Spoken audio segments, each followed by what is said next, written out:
The silence of Dead Mountain. Tonight, on After Dark Legends, we explore a place where the wind still whispers unanswered questions.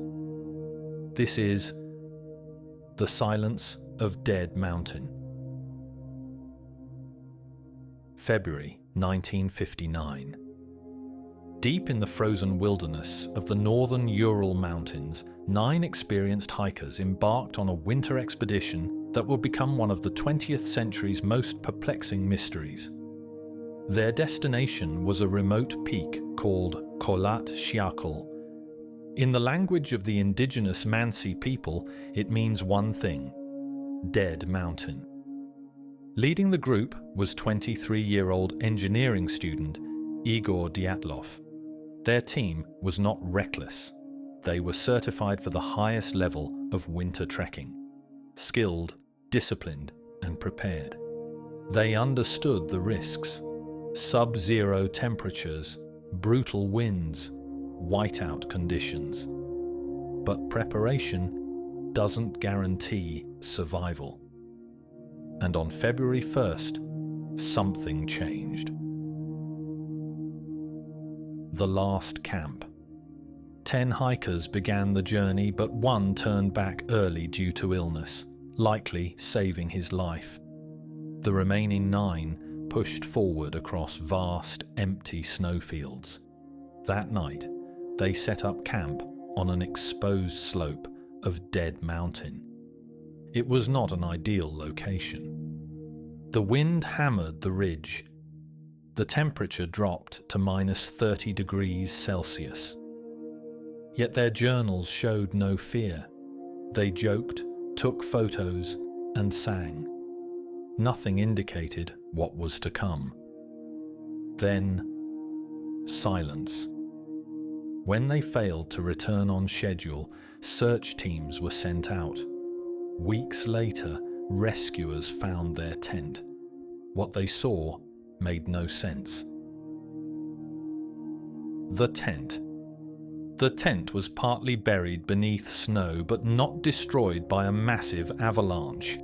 It was still standing, and it had been cut open from the inside.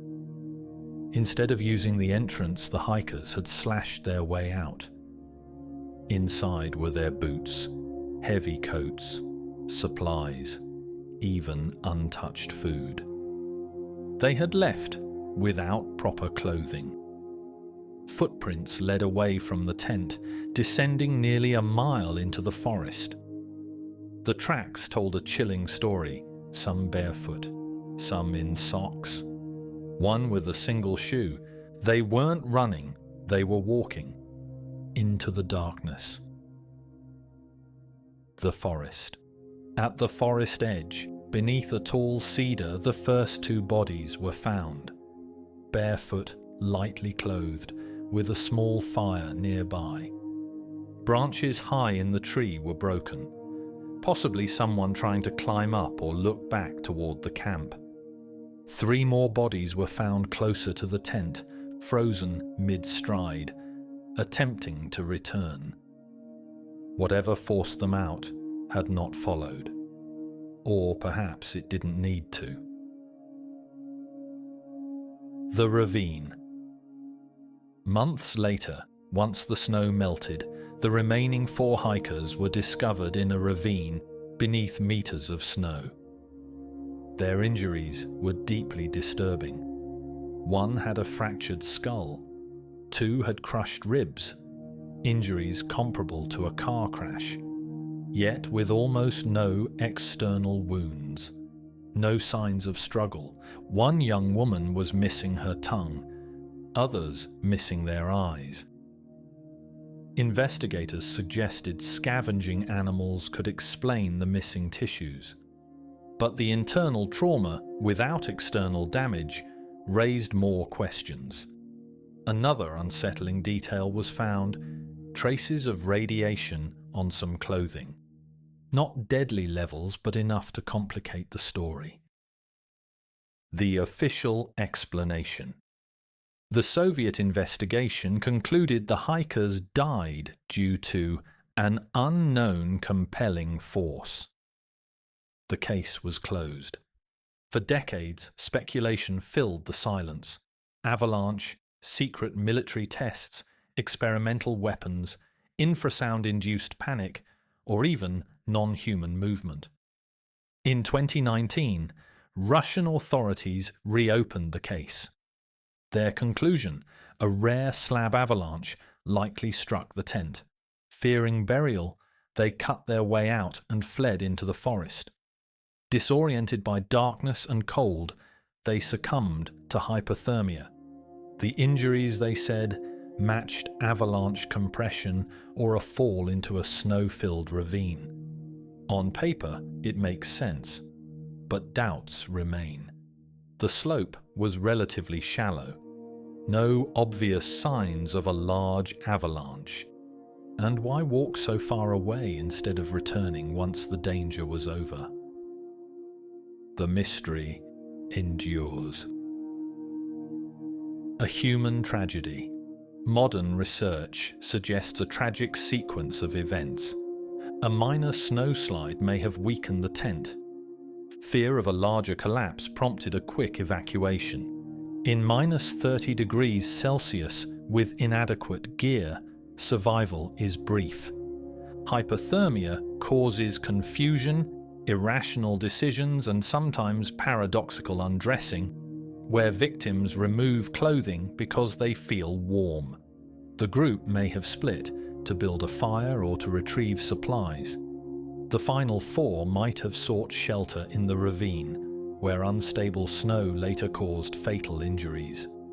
No monster, no secret weapon. Just decisions made under extreme stress in one of Earth's harshest environments. And yet, unanswered questions remain. The radiation, the cut tent, the silence of Soviet records.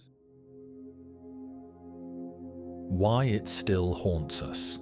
The Dyatlov Pass incident endures because 9 people died, but also because no one survived to explain what happened. Imagine the scene. Wind across the ridge, canvas straining, a sharp sound in the darkness. Enough to make 9 experienced hikers step out into the cold, dark night. They didn't run wildly, they walked as a group. That detail matters.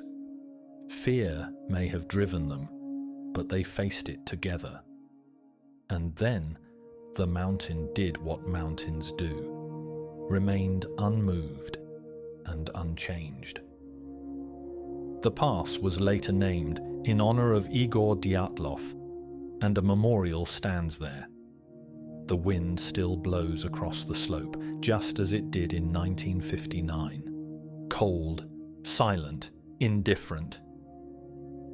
So what truly happened? Was it an avalanche misinterpreted for decades? A Cold War secret buried beneath bureaucracy? A cascade of small decisions made under sudden threat? Or simply nature, overwhelming and absolute? Perhaps the most disturbing truth is this: the mountain needs no monster. On that February night in 1959, something convinced 9 experienced hikers to abandon their shelter and walk into the freezing darkness willingly. Some mysteries fade, but others become part of the landscape itself. And on Dead Mountain, the wind still carries the silence of those who never returned. This has been the silence of Dead Mountain. In 2020, Russian officials announced the mystery was solved. The deaths of 9 hikers in 1959, a rare slab avalanche. According to investigators, snow collapsed onto their tent on the slopes of Kholat-Syakhl in the Ural Mountains. The hikers cut their way out. They fled into the freezing night. And they died from hypothermia and injuries caused by crushing snow. Case closed. But here's the question. If it was an avalanche, why were there no clear signs of massive debris? Why did some injuries resemble high-impact trauma? Why did secrecy surround the case for decades?